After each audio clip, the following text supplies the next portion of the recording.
محمد الرسول صلی اللہ علیہ وسلم صادق اور الامین کا لازوال خطاب۔ محمد الرسول صلی اللہ علیہ وسلم کی حیات طیبہ کا مطالعہ کرنے والا ہر شخص آپ صلی اللہ علیہ وسلم کی بے مثال صفات سے متاثر ہوئے بغیر نہیں رہ سکتا۔ آپ صلی اللہ علیہ وسلم کی زندگی کے ہر پہلو میں ایسی خوبیاں نمایاں تھیں جنہوں نے نہ صرف آپ صلی اللہ علیہ وسلم کے معاصرین کو گرویدہ بنایا بلکہ رہتی دنیا تک کے انسانوں کے لیے مشعل راہ ہیں۔ ان گناگوں صفات میں سے دو نمایاں ترین وصف صداقت، سچائی اور امانت داری ہیں۔ انہی اوصاف کی بنا پر آپ صلی اللہ علیہ وسلم کو نہ صرف مکہ مکرمہ بلکہ پورے عرب میں الصادق، سچا اور الامین، امانت دار کے القاب سے یاد کیا جاتا تھا۔ یہ محض رسمی القاب نہیں تھے بلکہ آپ صلی اللہ علیہ وسلم کے کردار کی وہ سچی گواہی تھی جو آپ صلی اللہ علیہ وسلم کے اپنے معاشرے نے آپ صلی اللہ علیہ وسلم کو عطا کی تھی۔ یہ ایک ایسا اعزاز تھا جو کسی اور فرد کے حصے میں نہیں آیا۔ پورے ملک عرب میں صرف آپ صلی اللہ علیہ وسلم کی ذات اقدس ہی ایسی تھی جسے بلا خوف و خطر صادق اور آمین کہا جاتا تھا۔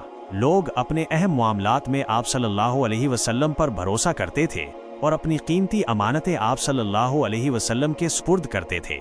آپ صلی اللہ علیہ وسلم کی راست بازی اور دیانتداری کا یہ عالم تھا کہ دوست تو دوست، دشمن بھی آپ صلی اللہ علیہ وسلم کی سچائی کا اعتراف کرتے تھے۔ آپ صلی اللہ علیہ وسلم کے یہ القاب اس قدر مشہور ہو گئے تھے کہ لوگ آپ صلی اللہ علیہ وسلم کو آپ کے ذاتی نام کی بجائے انہی صفاتی ناموں سے پہچانتے اور یاد کرتے تھے۔ اس ضمن میں مسز اینی بیسنٹ، جو ہندوستان میں تھیوسوفیکل سوسائٹی کی پیشوا اور ایک مشہور انگریز خاتون تھیں، کا ایک قول نہایت اہمیت کا حامل ہے۔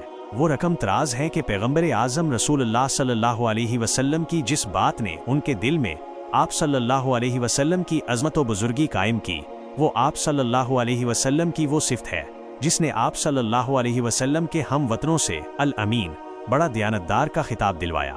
ان کے نزدیک کوئی صفت اس سے بڑھ کر نہیں ہو سکتی اور کوئی بات مسلم اور غیر مسلم دونوں کے لیے اس سے زیادہ قابل تقلید نہیں ہو سکتی۔ وہ مزید لکھتی ہیں کہ ایک ایسی ذات جو سراسر صدق ہو، اس کے اشرف ہونے میں کیا شک ہو سکتا ہے؟ یقیناً ایسا ہی شخص اس لائق ہے کہ پیغام حق کا حامل ہو۔ مسز اینی بیسنٹ کا یہ غیر جانبدارانہ اعتراف آپ صلی اللہ علیہ وسلم کی صداقت اور امانت داری کی عالمگیریت کو واضح کرتا ہے۔ یہ وہ بنیادی انسانی اقدار ہیں جن کی اہمیت ہر مذہب اور ہر معاشرے میں مسلمہ ہے۔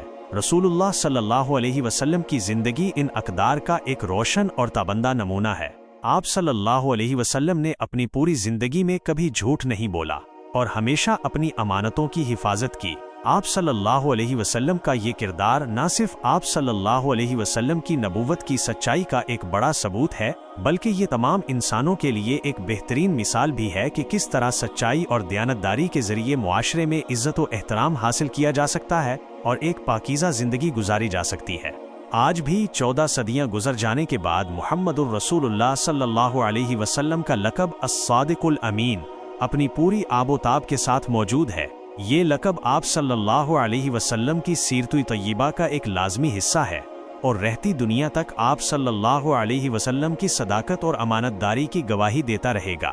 یہ ہم سب کے لیے ایک قیمتی درس ہے کہ سچائی اور امانت داری کو اپنی زندگی کا شعار بنائیں، کیونکہ یہی وہ اوصاف ہیں جو انسان کو دنیا اور آخرت میں سربلند کرتے ہیں۔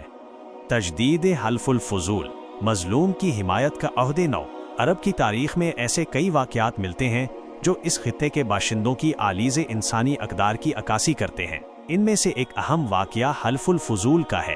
قدیم زمانے میں عرب کے کچھ باز امیر افراد نے مل کر یہ عہد کیا تھا کہ وہ ہمیشہ مظلوم کا ساتھ دیں گے اور ظالم کے خلاف سیسا پلائی دیوار بن کر کھڑے ہوں گے۔ اتفاق کی بات یہ تھی کہ اس عہد میں شامل تمام افراد کے ناموں میں لفظ فضل آتا تھا، جس کی وجہ سے ان کے اس تاریخی معاہدے کو حلف الفضول کے نام سے یاد کیا جانے لگا۔